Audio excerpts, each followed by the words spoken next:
அண்மை செய்தி.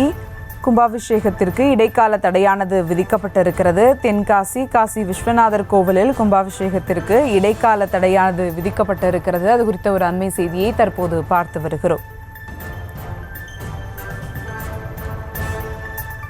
கூடுதல் விவரங்களோடு இணைகிறார் செய்தியாளர் நாகேந்திரன். வணக்கம் நாகேந்திரன், விவரங்கள். வணக்கம். தென்காசியை சேர்ந்த நம்பிராஜன் உயர்நீதிமன்ற மதுரை அமர்வில் பொதுநல வழக்கினை தாக்கல் செய்திருந்தார். அதில் அருள்மிகு காசி விஸ்வநாதர் திருக்கோயில் செயல் அலுவலர் முருகனின் வாய்மொழி உத்தரவின் பேரில் கோவில் பகுதியிலிருந்து 100 டிராக்டருக்கும் அதிகமான மண் அள்ளப்பட்டது. இதனால் கோவிலின் கட்டடம் உறுதியிழந்துள்ளது. காசி விஸ்வநாதர் கோயிலின் பாதுகாப்பை உறுதி செய்வதற்காக கடந்த 2023ஆம் ஆண்டு கூட்டம் போடப்பட்டது. கோவிலை மறுசீரமைப்பு செய்வதற்காக அரசு தரப்பிலிருந்து நிதி ஒதுக்கப்பட்டது. ஆனால் அந்த நிதி முறையாக பயன்படுத்தப்படவில்லை.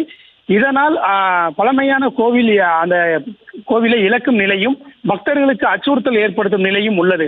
இது தொடர்பாக தென்காசி மாவட்ட உதவி ஆணையர் ஆய்வு செய்ததில் பணிகள் முழுமை செய்யப்படாததாலும் அரசின் பணம் மோசடி செய்யப்பட்டதும் கண்டுபிடிக்கப்பட்டது. அதோடு நாள்தோறும் பணிகளை செய்தால் மட்டுமே ஏப்ரல் 7ஆம் தேதி கும்பாபிஷேகம் நடைபெறுவதற்கு முன்பாக அந்த பணிகளை முடிக்க இயலும் எனவும் குறிப்பிடப்பட்டுள்ளது. ஆகவே புனரமைப்பு பணிகள் முழுமையாக நிறைவடையும் வரை கும்பாபிஷேகம் நடத்த இடைக்கால தடை விதித்ததோடு தற்போது நிலை குறித்து ஆய்வு செய்ய வழக்கறிஞர் ஆணையம் நியமித்தும் அரசு வழங்கிய நிதி மோசடி செய்த நபர்கள் மீது உரிய நடவடிக்கை எடுக்க உத்தரவிட வேண்டும் எனவும் இந்த மனுவில் கூறியிருந்தார்.